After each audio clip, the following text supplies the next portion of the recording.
आप देख रहे हैं SDN न्यूज, मुद्दे की बात आपके साथ।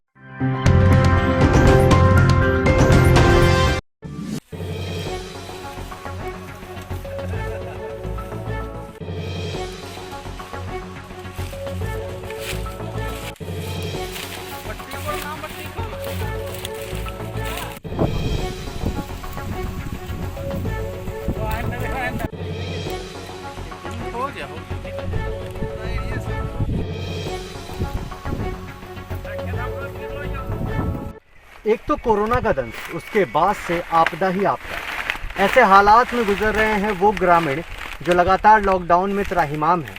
एक उम्मीद थी कि फसलें फिर से उपजेंगी, उसके बाद से जो भी नुकसान हुआ है उसकी भरपाई हो पाएगी, लेकिन कुदरत का कहर एक बार फिर से उन पर टूटा है। और बीते 15 तारीख को सीमांचल के विभिन्न क्षेत्रों में आई आंधी के बाद जो हालात हैं वो बद से बदतर हो चुके हैं। इस वक्त हम पूर्णिया के ग्रामीण क्षेत्र में खड़े हैं और इस क्षेत्र के हालात ये हैं कि मक्का के फसल को सबसे बड़ा नुकसान हुआ है। तकरीबन 75% जो फसल है वो बिल्कुल क्षति हो गया। मेरे पीछे मैं दिखाना चाहूँगा कि मैं मक्के के खेत में खड़ा हूँ और ये प्लॉट लगभग 3 एकड़ का है और यहाँ पर कुल मिलाकर अगर बात की जाए तो इस मक्के की खेती में 70 से 75% बर्बाद हो चुका है और लाखों का नुकसान है। आखिर वो किसान कहाँ से इस नुकसान की भरपाई कर पाएंगे? सरकारी मुआवजे मिलेंगे भी तो कब तक मिलेंगे? कोरोना और लॉकडाउन की मार जिस तरह से वो झेल रहे थे, उसके बाद इस तरह का दंश निश्चित रूप से परेशान करता हुआ नज़र आएगा। हम आपको तमाम बड़ी अपडेट्स दिखाएंगे इसी मक्के की खेती से। आइए हम इन लोगों से बातचीत करते हैं और जानते हैं क्या क्या परेशानियाँ हैं यहाँ पर।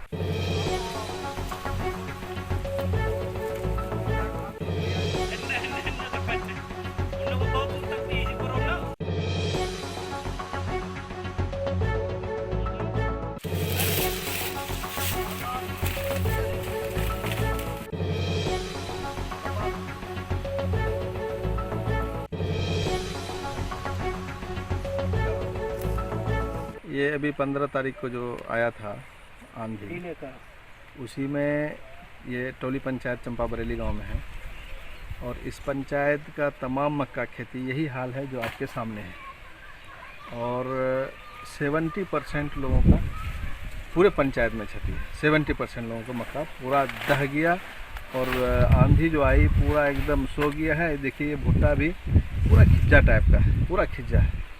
तो अभी जो ये मक्का गिर गया है तो इसमें किसी भी तरह का और दाना इसमें नहीं होगा। इसीलिए हमारा कितने का नुकसान माना जा रहा है इसको?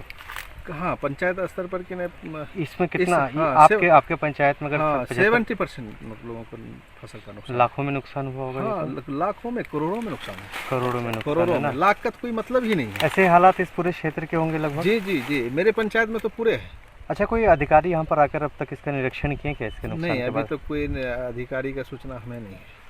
अच्छा, लेकिन जब हम लोगों को किसान द्वारा खबर किया गया तो हम लोग खुद स्वयं चल के आए हैं उसके खेत पर और अपने से आके जायजा ले रहे हैं। तो यकीनन ये दिल दहलाने वाली बात है और बहुत अफसोस की बात है कि इतना सारा खर्च करने के बाद किसान का खेती का ये पोजीशन है तो ये लोग तो आत्महत्या करने के लिए तैयार हो जाएगा। हम लोगों की मांग है सरकार से कि जो मुआवजा है, जो क्षति है, इसका मुआवजा मिले किसानों को।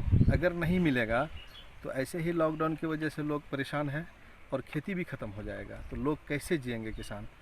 काफ़ी लोग लोन लेके और महाजन से पैसा लेकर के लोग खेती किए और ये खेती का ये हाल हो जाएगा तो फिर बहुत मुश्किल हो जाएगा। अच्छा, सरकारी प्रावधान है इस मुआवजे का अगर खेती वगैरह में कुछ नुकसान? बिल्कुल, सरकार का तो बार बार ऐलान हो रहा है कि जहाँ क्षति है उसको जांच करा के हम मुआवजा देंगे। इस तरह तो बार बार न्यूज़ चैनल की वजह से भी, तरफ से भी, और सरकार भी कह रहा है। हाँ, आंधी वगैरह आपदा से अगर नुकसान होगा तो उसको मुआवजा मिलेगा।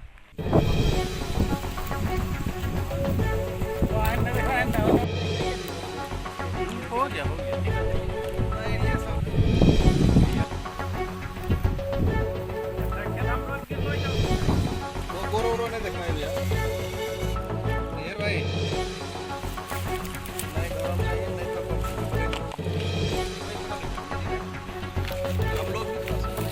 यहाँ पे जो खड़े हैं अभी 3 एकड़ का। कितना नुकसान हुआ है? नुकसान हो, पूरे खेती नुकसान हो गया है हमारा, कम से कम लाखों 2 लाख होगा।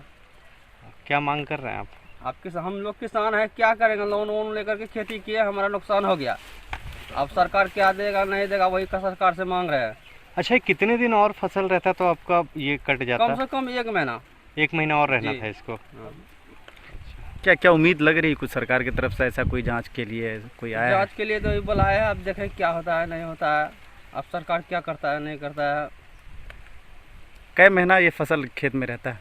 6 महीना। तो अब तैयार होने पे था ये? हाँ, तैयार होने पर था, 1 महीना बाकी था।